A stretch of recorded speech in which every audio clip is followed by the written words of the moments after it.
आज हम बात करेंगे एक ऐसी हवेली की जहाँ एक आईना था जिसे लोग काल दर्पण कहते थे। वह आईना देखने वालों को वापस नहीं लौटने देता था। ये कहानी उत्तर भारत का है, जहाँ एक गांव बड़ेरिया था। एक समय था जब यह गांव राजा विक्रम अधीन था। उसकी हवेली गांव से थोड़ी दूर एक पहाड़ी पर बनी थी। बड़ी बड़ी दीवारें, ऊंची गेट और बीच में एक खास कमरा जहां रखा था वह रहस्यमयी आईना। कहते हैं 1857 के आसपास उस आईने को अफगानिस्तान से लाया गया था। राजा विक्रम सिंह ने उसे अपने रानी के लिए मंगाया था, पर जैसे ही रानी उसमें झांकी वह पागल हो गई। वह चिल्लाई, "यह मुझे देख नहीं रहा, ये मुझे खा रहा है।" कुछ ही दिन में रानी की रहस्यमयी तरीके से मौत हो गई। इसके बाद हर नौकर जिसने इस आईने को साफ किया, हर सिपाही जिसने इसमें झांका, सब एक एक करके गायब हो गए। गांव वालों में अफवाह फैल गई कि हवेली में भूत है। लोग कहने लगे वह आईना दरअसल एक काल दर्पण है, मौत का दरवाजा। कुछ साल बाद राजा विक्रम सिंह भी गायब हो गए।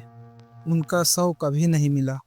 उसके बाद हवेली को बंद कर दिया गया, दरवाजे पर ताला लग गए और गांव वालों ने कसम खा ली उस हवेली के तरफ कोई नहीं जाएगा।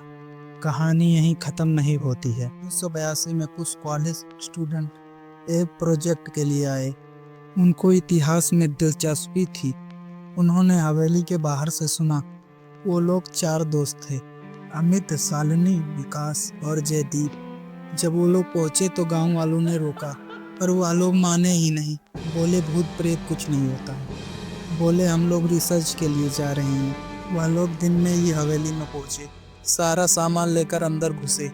कैमरा, टॉर्च, रिकॉर्डर, और अंदर इतना सन्नाटा था कि जैसे दीवारें भी सांस ले रही हो। फिर उन्हें दिखा हुआ कमरा जिसके अंदर वह पुराना आईना था, धूल से जमा हुआ काल दर्पण। फिर शालिनी ने सबसे पहले उस आईने में झांका और थोड़े देर चुप रही। फिर वह जोर से चीखी, "ये आईना हिल रहा है।" बाकियों ने उनको शांत किया। फिर अमित ने कैमरे से वीडियो लेना शुरू किया, लेकिन रिकॉर्डिंग में आईने में कोई चेहरा ही नहीं था। रात होते अजीब चीजें होने लगी। विकास अकेले कमरे में गया, लेकिन 10 मिनट तक लौटा ही नहीं। जब लोग खोजने गए तो कमरे में एक टूटा हुआ कांच का टुकड़ा था और खून की छींटें। विकास कहीं नहीं था। टॉर्च अपने आप बंद हो गया। कमरे की लाइट फड़फड़ाने लगी। दीवार पर परछाइयाँ थी, जैसे कोई देख रहा है। अचानक अमित ने बोला, "आईने में कोई है, वह मुझे बुला रहा है।" शालिनी ने अमित को पकड़ना चाहा, लेकिन वह खुद आईने की तरफ खींची चली गई। दोनों के दोनों गायब हो गए। केवल एक ही बचा, वो भी जयदेव। वह डर से कांप रहा था। वह भागना चाहा, फिर दरवाजा अंदर से बंद हो गया। फिर उसे किसी की आवाज़ सुनाई दी, "तू भाग नहीं सकता, तू मुझको जगा दिया है।" अगली सुबह गांव वालों को धुंध उठता दिखा हवेली में। पुलिस आई, दरवाज़ा तोड़ा गया। अंदर सिर्फ एक ही चीज़ मिला, जयदेव का कैमरा। और उस कैमरे के आखिरी क्लिप में एक चेहरा झलक रहा था, जो आईने से बाहर निकलने की कोशिश कर रहा था। आज भी वह हवेली बंद है।